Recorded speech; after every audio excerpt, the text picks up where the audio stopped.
Hola, buenas noches. Estamos en vivo y en directo desde el estudio de televisión de El Diario para llevar a ustedes Decisión 2012, el espacio del Diario de Ciudad Juárez dedicado a tratar y a analizar los temas relevantes del proceso electoral en que nos encontramos. Yo soy Raúl Gómez Franco y me acompaña la periodista Gabriela Mijares, reportera de la Fuente Política de El Diario. Hola, Gaby. Hola, Raúl, muy buenas noches y muy buenas noches a toda nuestra audiencia. Al igual que millones de mexicanos, en esta noche nos hemos reunido para seguir el debate entre los 4 candidatos a la presidencia de la República, para participar en esta mesa de análisis sobre los aspectos más sobresalientes de este encuentro político. Así es, y para desarrollar este análisis y discusión sobre lo que acabamos de ver desde la ciudad de Guadalajara, lugar donde se celebró el debate, invitamos a 3 colaboradores asiduos de las páginas de opinión de El Diario. Ellos son el médico, periodista y analista político Luis Javier Valero. Muy buenas noches. Javier. También nos acompaña esta noche Francisco Ortiz Bello, quien es administrador de empresas y también es articulista de este periódico. Bienvenido, Francisco. Gracias, Gaby. Buenas noches. Asimismo, se encuentra con nosotros el abogado Carlos Murillo, quien también es articulista de este periódico. Muchas gracias por la invitación, gracias. Pues gracias por acudir a nuestra invitación. ¿Qué les parece si comenzamos por la parte que en principio ocasionó por ahí cierto descontrol en el arranque del debate, que fue el formato elegido? Paco, ¿cómo viste el formato elegido? Un poco complicado, de hecho se llevó casi 8 minutos para iniciar Javier Solórzano prácticamente leyendo un instructivo de lo que era el debate. Creo que conforme fue transcurriendo el tiempo se fueron sintiendo más a gusto. El debate fue mucho mejor que el pasado en términos de que aprovecharon sus tiempos, lo que tenían que decirse, pero sí fue complicado el inicio, tenía muchas reglas nuevas. ¿Crees que, Javier Valero, crees que le dio más agilidad este formato, le dio más oportunidad de poder expresar todas las propuestas, pero a la vez dar la réplica y la contrarréplica necesarias cuando fue así? Yo creo que hubo 2 aspectos del formato que, bueno, cuando tienen que someterse a distintos momentos y de la campaña electoral, el formato puede no ayudar. El de ahora me parece que propiciaba más la exposición de motivos, la exposición de propuestas, el tratar de confrontar distintas propuestas, pero creo que sufrimos en el debate el efecto del conservadurismo de los 3, que estaban tratando de conservar las tendencias electorales prevalecientes, y entonces el formato, hubo un momento en que mostró el agotamiento en las propuestas de los 4 candidatos, y que hubo pues momentos donde repitieron en distintos momentos del debate sus propuestas, como parecía que se les habían agotado. Me parece que todos, ¿Fue demasiado el tiempo, ¿Fue demasiado el tiempo que tuvieron entonces con este formato? Sí, pues era muy sintomático, ¿no? El hecho de que inclusive en la administración del tiempo, ellos en la primera intervención acudieran solamente a un tiempo muy limitado, ¿no? Hasta de un minuto y fracción, cuando tenían 8 minutos y medio. Y bueno, pues esto implicaba una reorganización de sus elementos, ¿no? De sus argumentos. Y finalmente sí, como dice el doctor, fue muy interesante, ¿no? Porque yo noté que, por ejemplo, en el caso de Josefina Vázquez Mota fue muy recurrente el hecho de regresar a muchos argumentos que ya se habían planteado, no solamente en este debate, sino en otros programas, ¿no? Como el de Tercer Grado. Me sonó mucho al programa de Tercer Grado, ¿no? Y entonces, bueno, pues esto es redundante, ¿no? Pero el formato a mí me pareció muy adecuado, Y si dejamos de lado, digamos, ya ahora sí que el formato, ¿no? Cuestiones a lo mejor de tiempos, cuestiones técnicas, ¿cómo ven ustedes el fondo? Que al final de cuentas yo creo que es lo que la mayoría de los mexicanos estuvimos un tanto concentrados. ¿Cómo evaluaría el fondo, en este caso Ortiz Bello? Creo que yo coincido con lo que dice el doctor en cuanto a que fueron repetitivos en algunas de las propuestas, pero más que por falta de propuesta, es la estrategia. Finalmente lo que pretendían era fijar cada uno de ellos Para mí quedó muy claro, por ejemplo, que Enrique Peña Nieto habló sobre el empleo, sobre que la gente gane más dinero por lo que hace en su trabajo. Efectivamente, Josefina fue muy recurrente en las propuestas que ya había venido manejando, pero más que por un agotamiento de propuestas es la estrategia, ¿verdad? Fijar en la mente de las personas que escuchan aquello que ellos querían fijar, ¿verdad? Y creo que, bueno, en mi opinión, un poco antes, entran al debate los 4 candidatos y Josefina en un claro tercer lugar, independientemente de las encuestas, en la percepción ciudadana, ella entra en un tercer lugar y actúa en el debate como un tercer lugar. Trata de atacar a quien considera que va en primer lugar y de manera tangencial a quien considera que va en el segundo lugar, pero entra con la táctica de bajarle votos, bajarle preferencias a quien considera el líder de las preferencias electorales. Y Enrique Peña Nieto y López Obrador actúan con la mesura, el conservadurismo de quienes se saben adelante las preferencias electorales, de tal manera que para mí el signo característico de este debate es que los tres quisieron conservar la tendencia electoral prevaleciente antes del debate. ¿Y tú, Carlos, si nos quieres dar tu opinión? Sí, a mí me parece que, y en este sentido sí sostengo un punto que me parece importante. A mí me parece que no hubo grandes estridencias en este debate, no hubo ese golpe de timón, no hubo algo extraordinario que cambiara las preferencias electorales. Coincido con el doctor en cuanto a que dos jugaron a mostrar su postura de presidentes, que fue Enrique Peña Nieto y en otra circunstancia Andrés Manuel. Pero Josefina siguió con su papel de candidata, o sea, nunca se vio a sí misma como presidenta. Y algo que me parece a mí que en donde cambia un poco la figura de Josefina es en que se enfoca en Cuadri. Es quizá la única que lo hace de una manera muy directa intento yo pensar, para quitarle votos a Cuadri, ¿no? Intento pensar eso, ¿no? Y me parece que, bueno, pues en un momento dado, yo sí considero que este proceso ya está agotado, ¿no? O sea, ya las propuestas se agotaron, no va a haber más propuestas, que estamos a 3 semanas de la elección y no va a haber nada nuevo, ¿no? Si en este debate ya no se ventilaron cosas nuevas, propuestas nuevas, no creo que las haya en las próximas 3 semanas, ¿no? Ok, vamos al asunto de las propuestas. Durante estas 2 horas, 15 minutos, los candidatos, no sé si ustedes estarán de acuerdo, repitieron prácticamente lo que hemos venido escuchando a lo largo de la campaña. No escuché yo hasta, al menos que recuerde, algo nuevo que hayan planteado los candidatos. Excepto por ahí, no sé si Peña Nieto hubiera mencionado anteriormente lo de las candidaturas independientes, que él se muestra favorable a eso, o que López Obrador haya, bueno, sí lo había mencionado, lo del cobrar más impuestos a los que más ganen. Pero las propuestas se quedaron en una repetición constante. ¿Esto de qué manera lo pueden ver los gobernados, los electores o los potenciales electores? ¿Ustedes coinciden en que ya no hubo propuestas nuevas en todo el debate? Básicamente están las que han venido manejando durante toda la campaña. A mí me gustaría resaltar algo que yo creo que vale la pena comentarlo. Los 4 coinciden casi punto por punto en 3 temas fundamentales: el combate a la pobreza, la educación y el combate, la seguridad, el Estado de Derecho. Están de acuerdo casi en todo, punto por punto, dicen casi lo mismo los 4.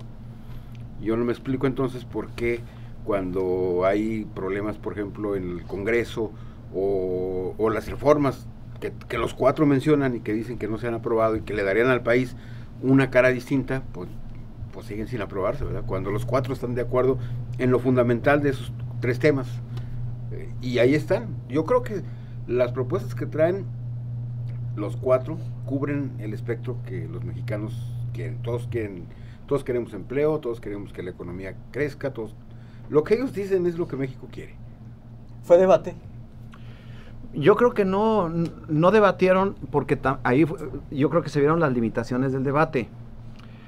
Porque si bien dice Francisco que todos están de acuerdo en los grandes ejes y logros a alcanzar, y coinciden en las reformas, me parece que el no detallar en qué consiste cada reforma estructural, porque mostraron, yo creo que en el debate de hoy, pues así nos enseñaron un poquito las diferencias, los diferentes enfoques sobre las reformas. La reforma fiscal que propone Cuadri o que propone Peña Nieto o incluso Vázquez Mota es muy diferente a la reforma fiscal que propone López Obrador y que no la ha enunciado en distintos foros, y que es esencialmente acabar con los privilegios fiscales de los grandes causantes, que se acaben los privilegios. Eso es lo que expuso y que lo que ha expuesto a lo largo de la campaña de los últimos años, y que es esencialmente en donde no se ponen de acuerdo las fuerzas políticas, no solamente ahora de candidatos, sino en todo lo demás.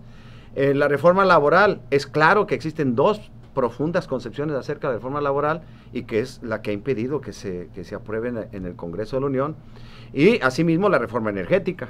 Entonces, lo que hicieron simplemente es más o menos esbozar de alguna manera, de grueso modo, las reformas, pero cada uno tiene distinta óptica sobre ella. Sí, Carlos. Considero que uno de los elementos, y aquí tanto Francisco Ortiz Bello, en cuanto a mencionar este punto de que se parecen mucho las propuestas, que esto es algo, pues, que en términos de retórica, bueno, pues son temas ganados, ¿no? O sea, todos estamos de acuerdo en 3, 4 temas, ¿no? El problema quizás sea el cómo, ¿no? Y precisamente también coincido con el doctor en el sentido de que, pues sí, o sea, nadie detalla, ¿no? El tiempo quizá no ayude mucho, pero lo que a mí me queda muy claro es que este es un asunto de credibilidad, ¿no? O sea, es, bueno, ¿y a quién le creo, no? O sea, si todos dicen lo mismo, ¿cuál es el matiz que yo voy a tomar en cuenta como para decir, bueno, pues este es más creíble que este otro? Me recuerda mucho la idea esta de las dos tarjetas que había en la elección del Estado de México del año pasado, que una era la cumplidora y la otra era la efectiva. Y las dos tarjetas prácticamente tenían... Prometían lo mismo. Prometían lo mismo, ¿no? O sea, y una la tenía Erubiel y la otra la tenía Encinas. Y entonces, bueno, pues ese era un mecanismo, ¿no? Como para traer el voto, ¿no? El hook, el gancho, ¿no? Y al final de cuentas... métanlas a la bolsa de valores, a ver sí, pues a ver cuánto vale, ¿no? Sí, precisamente valorarlas, ¿no? Pero en términos de credibilidad, considero que en mucho la gente que empieza a ver estos ejercicios de debate dice, bueno, este es más creíble que este otro, ¿no? Y en ese sentido, me parece que no se mueve esa percepción. Esa es mi postura, ¿no? Les planteaba en la anterior pregunta, ok, para los electores, entonces, ¿este ejercicio va a modificar la probable elección que ya hubieran hecho antes del debate, o van a continuar con la decisión que ya tenían? Y otra, el grupo de los indecisos, ¿va a incidir en ellos este debate, este ejercicio? ¿Creen ustedes que se modifique? Porque se había dicho que se iba a modificar, creo que fue Mitofsky el que dijo antes del debate que alrededor de 13% iba a modificar su elección. ¿Ustedes creen que realmente vaya a modificarse con este ejercicio que acabamos de ver? Bueno, el mismo Mitofsky hace un análisis hace una semana en donde dice que después del segundo debate entre Fox y La Bastida, la diferencia era de 1 punto, y el resultado final pues viene siendo más o menos eso, entre 12, 13 puntos, ¿no? Me parece que en otro escenario sí podría existir alguna modificación sustancial, pero considerando el escenario que tenemos actualmente, en donde la media da aproximadamente 15 puntos de diferencia entre Peña Nieto y Andrés Manuel, me parece que esto no va a impactar y no va a ser significativo. Doctor Valero, ¿usted qué piensa? ¿Realmente cree que el debate a los indecisos, lo que vimos esta noche, les va a ayudar a definir a su voto el próximo 1 de julio? Yo creo que los equipos de los 3 candidatos estaban más preocupados de que en el debate no perdieran sus preferencias y que no las ganaran los otros, en el sentido hoy hay una percepción de que Josefina está estancada en tercer lugar y que no tiene una línea ni ascendente ni descendente, está allá, es una línea horizontal. Y la percepción creciente es de que la línea de López Obrador es creciente y la de Peña Nieto es decreciente. Me parece que los equipos de los 3 cuidaron que no cambiara esa tendencia.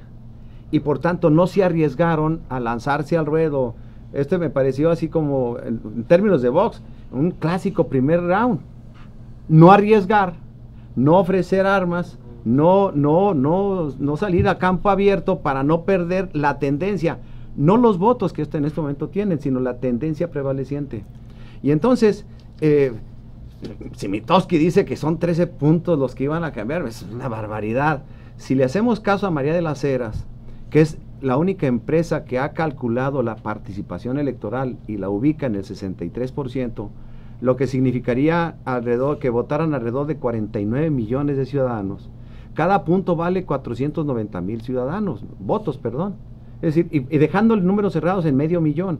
Entonces, 13 puntos, estamos hablando de 6 millones y medio de personas que cambiaran su preferencia por este debate. Es la locura, eso me parece que no es. Si acaso entre los indecisos podría haber una variación de 1 o 2 puntos, estamos hablando de 1 millón de personas que cambiaran. Pero creo que lo que está sucediendo en el país va a ser más influyente que lo que sucedió el día de hoy en el debate. Paco, ¿tú qué piensas? Sí, yo coincido con el doctor. A mí sí me gustaría hacer una reflexión. A partir de los hechos que sucedieron en la Ibero, hablar de las percepciones se me hace muy complicado, porque había una percepción muy marcada de un candidato puntero con más de 20 puntos de ventaja, y después de lo de la Ibero y todo lo que sucedió, el movimiento Yo Soy 132 y todas las consecuencias que trajo, empiezan a cambiar muchas cosas, la línea editorial de las principales televisoras, las encuestas, muchas cosas. El debate. El mismo debate. La transmisión del debate. Yo no me atrevería a hablar de percepciones. Hay una manera muy sencilla de medir un segmento social, que son las redes sociales. En el artículo que publico hoy en el diario, doy algunos números de un estudio que hizo la Asociación Mexicana de Internet, en donde resulta que 40 millones de mexicanos accesan a Internet, y de ellos 22 millones tienen una cuenta de Twitter. Digo, eso puede hablar claramente y explicar por qué el movimiento de los universitarios replicó de la forma que replicó, pero también explicaría por qué las encuestas hoy, pues yo sí las cuestionaría con mucha severidad. En Estados Unidos hay un dicho que dice, respecto de una encuestadora, Harrison Poole, que es muy común decir allá, mientes como Harrison Poole. Es una manera de ironizar. Yo creo que aquí en México vamos a tener que empezar a decir mientes como Mitofsky, ¿verdad? Porque o como Jaisa, o como cualquiera de las otras, ¿verdad? Y bueno, si de alguna manera la estrategia fue cuidar un tanto las tendencias, ¿no? De cada uno, cuidar, digamos, mantenerse en su zona de confort. ¿Qué veremos los próximos 20 días que nos queda de proceso electoral, de campañas? ¿Qué veremos de aquí al 1 de julio? Bueno, yo aprecio que ya hay una táctica, por lo menos, yo no sé si haya punto de coincidencia o punto de acuerdo en la campaña de López Obrador y lo que está sucediendo en la convocatoria a marchas y a ir a boicotear los actos de Enrique Peña Nieto. No sé si hay acuerdo, pero me parece que ahí hay un sector de la población, sobre todo la juvenil, no solamente la estudiantil, que está yendo a las calles, tomando las calles por fuera de las campañas electorales. Y creo que eso, a eso me refería, y a propósito, felicitar a Francisco por el trabajo de hoy, porque ilustra muy bien el peso que tienen las redes sociales, que existan 22 millones de cuentas de Twitter. A eso hablo yo de las percepciones, porque hicieron que muchos amigos nuestros de nuestra red, de nuestro círculo. No, deja tú, de nuestra generación. Sí, fueran influidos por sus hijos a través de las cuentas del celular o de las redes sociales, y que una gran cantidad de jóvenes, ahí no hay que olvidarlo, que ese es el sector en el que menos vota, y además de capas medias, son los que menos votan. Ese sector se está incorporando al proceso político electoral y con una visión, yo diría que cualitativamente superior a la cuando nació el movimiento del 68, y estoy lanzando un anatema, pero el movimiento del 68 nació por un pleito de dos grupos de estudiantes universitarios. Pero lo que hoy estamos viviendo, protagonizando, es el nacimiento de un movimiento estudiantil, pero con un claro contenido político. Sí. enfrentado a lo más importante, me parece, en ese tiempo, que es a los medios masivos de comunicación. Y tú, Carlos, ¿cómo verías? Porque ahorita hablabas al inicio que de alguna manera el proceso ya está agotado, ¿no? Después del debate, porque ya se agotaron las propuestas, ya llegaron hasta un punto culminante, pero ¿qué veremos en los próximos días? ¿Qué esperarías tú ver? Bueno, yo hablaría aquí sobre un tema que muchas veces nos escapa, que es la operación, ¿no? O sea, la operación, el cierre, el mantener esta tendencia por cada uno de los partidos, ¿no? O sea, yo coincido también con eso, ¿no? El PRD intentará mantener la tendencia hacia arriba, Enrique Peña Nieto intentará mantener la tendencia que tiene, digo, sin seguir en esa caída, ¿no? Que es muy, muy notable. Y bueno, en el caso de Josefina, a partir de aquí yo creo que empieza a construir un escenario distinto. Sí me parece que en un momento dado, si no comete errores, podría avanzar hasta volver a recuperar un segundo lugar. Quizá, no lo sé, ¿verdad? Pero me suena a que esa es la idea. Pero ahorita que hablaba sobre la operación, a mí me parece que ahorita es momento de todos concentrarse en la operación de la defensa del voto, ¿no? ¿Por qué? Bueno, pues porque la movilización del día de hoy. Hay una tarea ahí pendiente. Me parece que el PRD se concentra en el centro y en el sur. Me parece que México se divide también electoralmente en los estados del norte para el PRI. Y bueno, pues a reforzar esa capacidad de defensa del voto y de movilización que tiene el PRD en sus zonas, el PRI en sus zonas, y obviamente el PAN también en algunas zonas del país. Considero que esa es la agenda, o sea, la agenda ahorita ya alcanzó a ese punto, ¿no? Considerando todo lo que han estado mencionando y viendo que el debate, el ejercicio que acabamos de ver, no planteó cosas nuevas, cosas distintas. ¿Tiene sentido la realización de un segundo debate en estas circunstancias si al elector ya no se le presenta algo nuevo, sino que los candidatos lo utilizan nada más para seguir en la tendencia en la que están?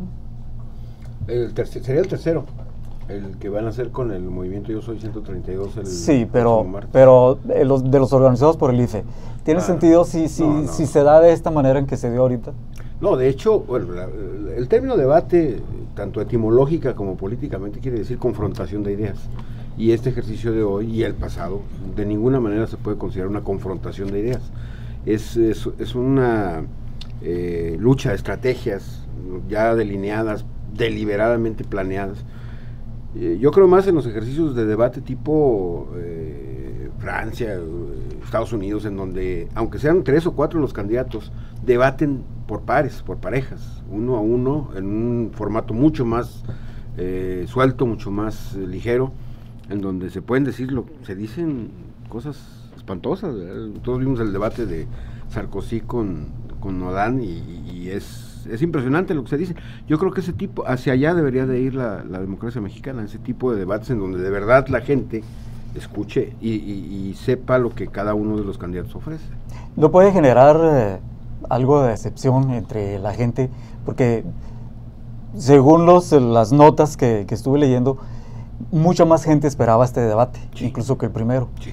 Pero al ver lo que ocurrió, ¿no les puede provocar cierta decepción, incluso hasta retirarlos de las urnas? Es que el formato, me parece que en este segundo debate ya le mostró a los mexicanos el agotamiento del debate, que no es debate. Si el conductor, como lo vimos, que me parece que fue lo más fresco que hoy tuvimos en la noche, si ese conductor se le hubiesen dado atribuciones para que se estableciera un verdadero debate. A ver, tú estás diciendo, Andrés Manuel, que la reforma fiscal, y tú, Enrique Peña Nieto, estás diciendo que la reforma fiscal que vas a echar a andar. Muy bien, ¿en qué consiste la que tú propones y qué consiste la que tú estás proponiendo? Y llevarlos a confrontar esto. Si no hubiéramos tenido más temas y ese solo se hubiera discutido toda la noche, me parece que los mexicanos hubiéramos salido ganando. Y creo que por esta vía bueno, quiera Dios y María Santísima, que los partidos políticos, porque hay que recordar que las reglas del debate pues fueron establecidas por los mismos actores. Claro. Y entonces, que ojalá ya se atrevan a irse a un debate. Me parece que hoy es una de las cosas, a bote pronto, es una de las cosas positivas del debate. Que incluso Peña Nieto, que era el más reacio a los debates, me parece que hoy lo vimos con la posibilidad de entrar al debate y ver que no pasa nada en las preferencias electorales, a menos que sufra, como dice Carlos, una verdadera hecatombe. Y yo termino esta intervención pues siguiendo una idea de Carlos que dice, ¿a quién creerle más? Es una pregunta.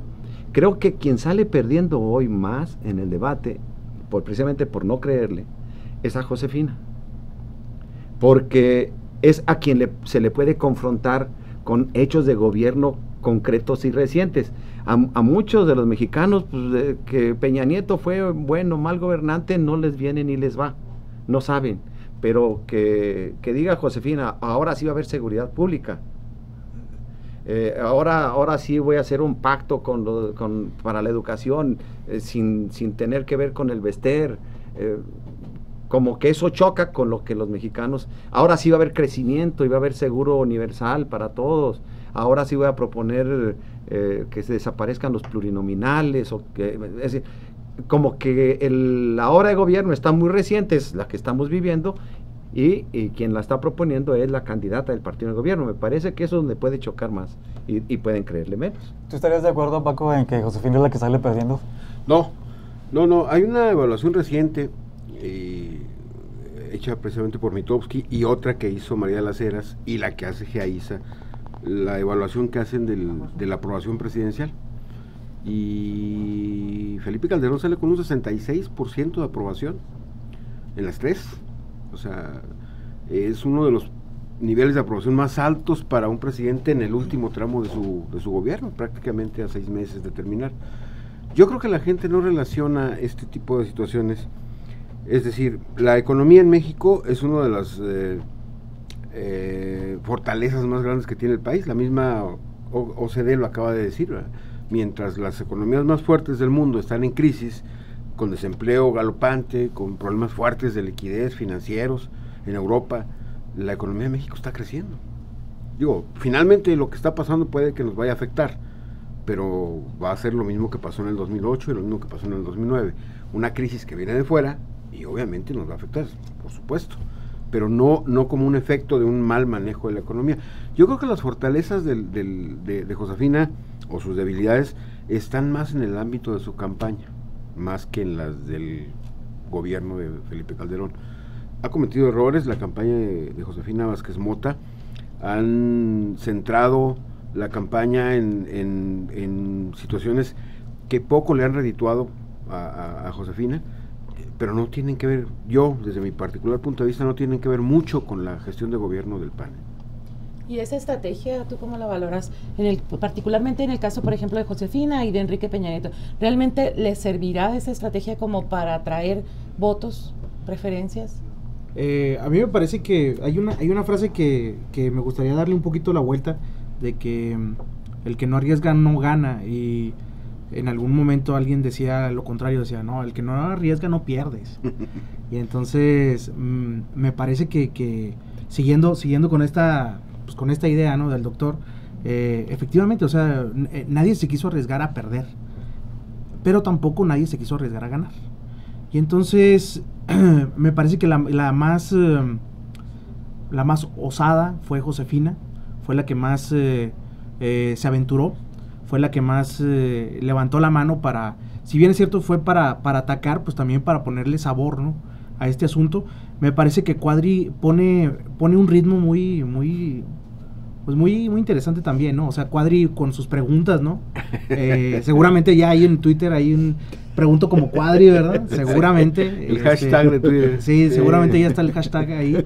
Pero la idea aquí, bueno, pues es que tenemos a estos dos actores. Considero que no, de nueva cuenta considero que no cambia las preferencias, y considero que este es un momento en el que cometa menos errores es el que va a tener más posibilidades, ¿no?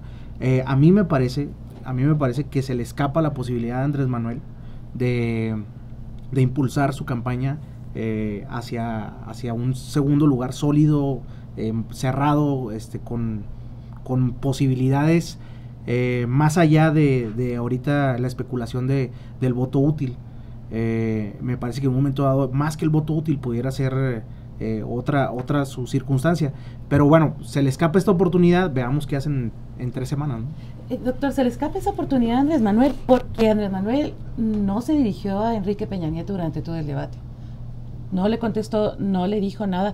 Él no tocó a Enrique Peña Nieto. Si nos vamos en los supuestos o en los números de las encuestas, si él va en segundo lugar, él no trató de bajar al primer lugar. ¿Usted cómo ve? Yo no sé si él tenga razón. Dice que, según sus encuestas, que es un grupo de personas que a él le hacen encuestas desde hace muchos años. Bueno, eso a mí me consta personalmente que desde hace muchos años actúa siempre con un trabajo de encuesta. Él cree que va adelante, o por lo menos sostiene, pero más allá de las encuestas, creo que el equipo de López Obrador está creyendo que tiene una tendencia creciente y que esa va a mantenerse. Y a eso le está apostando, a eso le apostó hoy.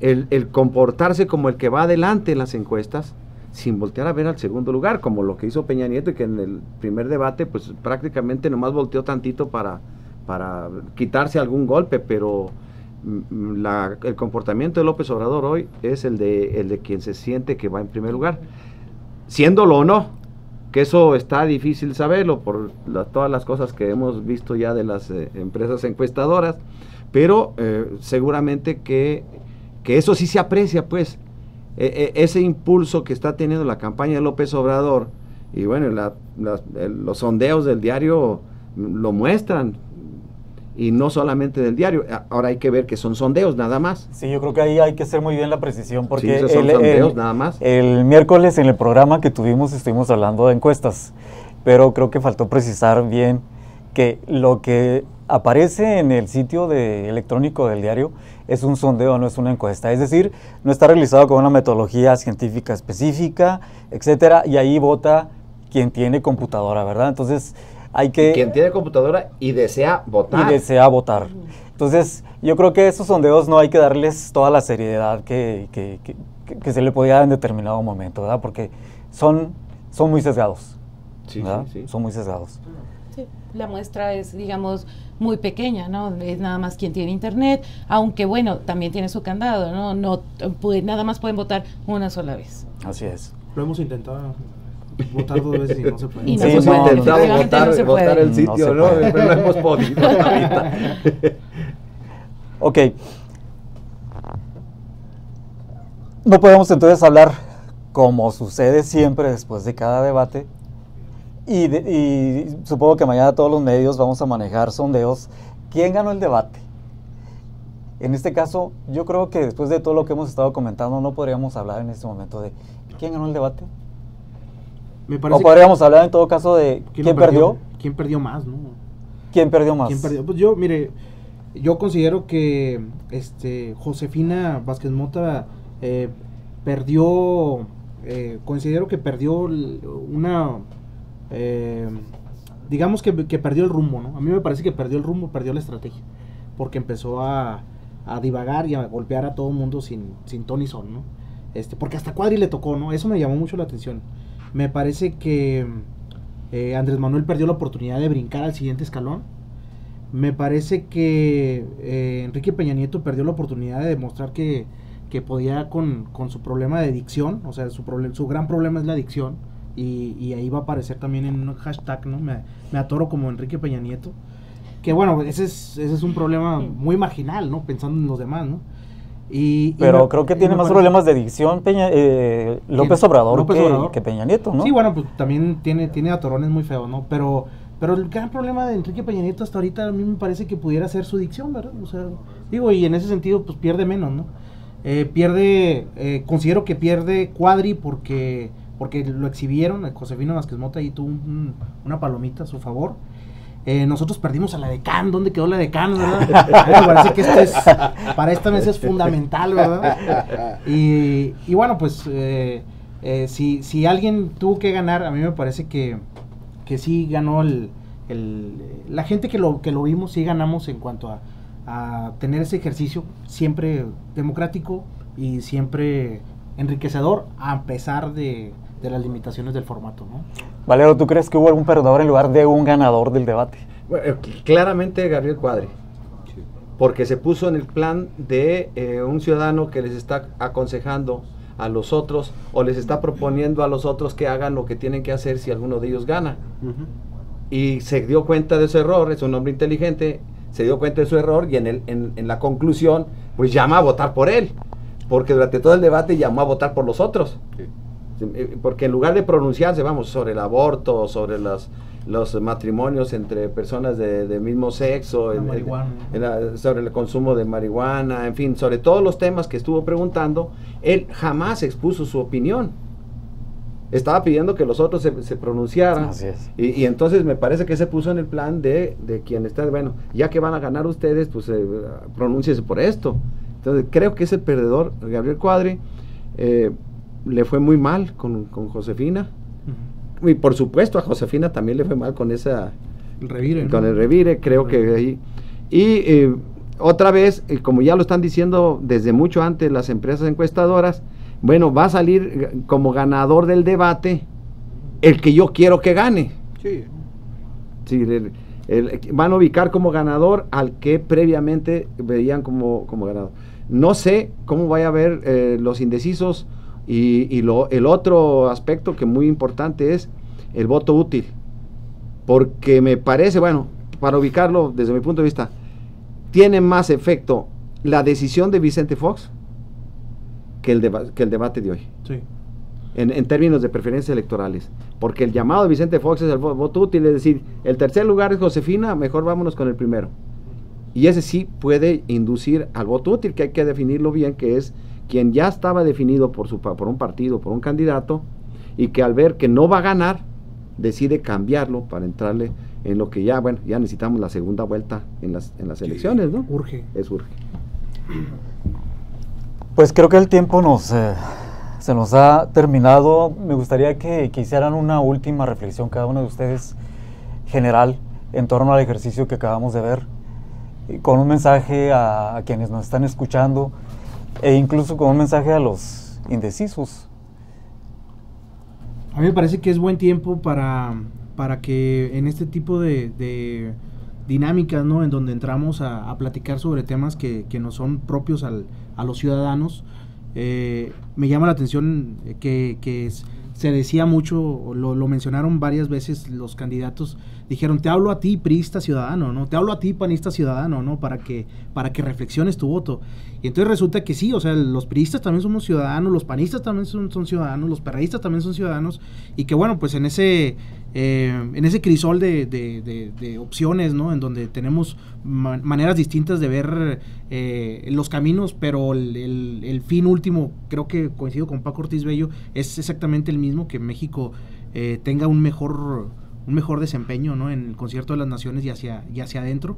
A mí me parece que es momento de volver a estudiar y volver a revisar y bueno, pues ir por la opción que consideremos que es la más viable, ¿no? Me parece un buen momento para volver a revisar las propuestas y qué bueno que se hagan estas mesas, ¿no? Yo muy agradecido por la invitación con el diario. Bueno, yo creo que los candidatos nos salieron debiendo el debate sobre los asuntos trascendentales del país.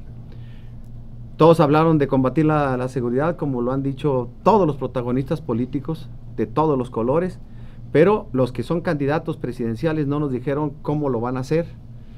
Se pueden alegar cosas en abstracto, en lo general, como lo han hecho, pero sobre todo quienes hemos sufrido, quienes somos habitantes de las metrópolis en donde se ha cebado la violencia, ya quisiéramos escuchar propuestas más concretas que la simple definición de cambio de estrategia, combatir la inseguridad, combatir las causas sociales, en fin, me parece que salen debiéndonos.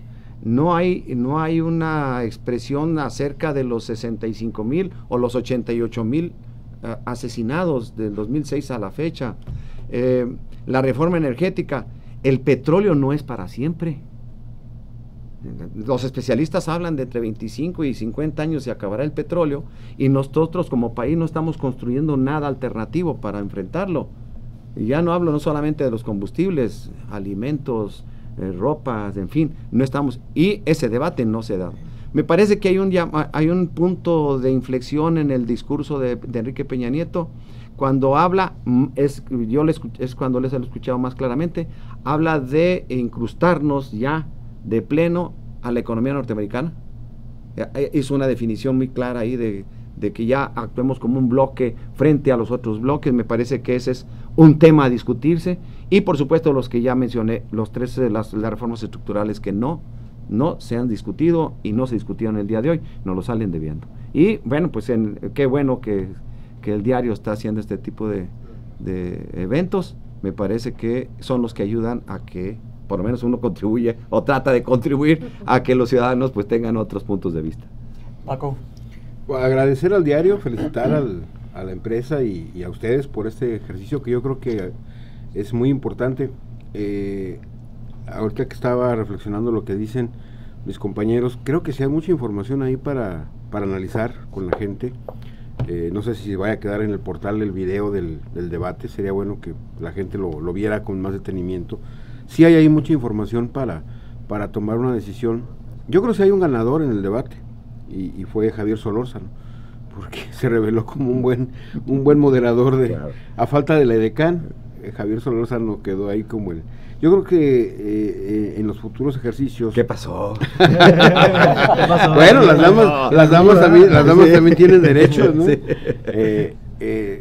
Valdría la pena revisar, yo me quedaría con eso, valdría la pena, yo creo que México tiene que avanzar ya hacia otro tipo de ejercicios de esta naturaleza, con otro formato, con otra visión incluso.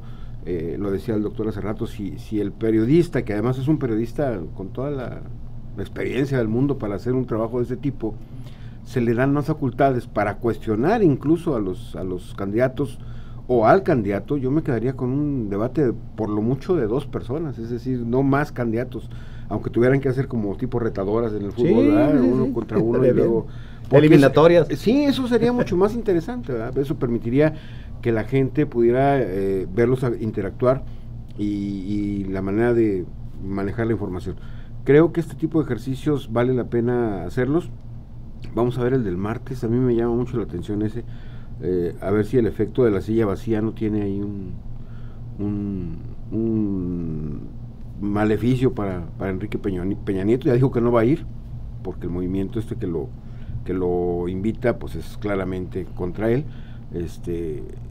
pero por lo menos lo que han anunciado ya del formato parece ser mucho más atractivo que que estamos viendo hoy. A ver si ahí dicen algo interesante. Pues yo les agradezco mucho a ustedes tres por haber aceptado la invitación. Gracias, Gaby, por acompañarnos. Y a ustedes que nos acompañaron esta noche, les damos las gracias. Nos vemos en el siguiente programa.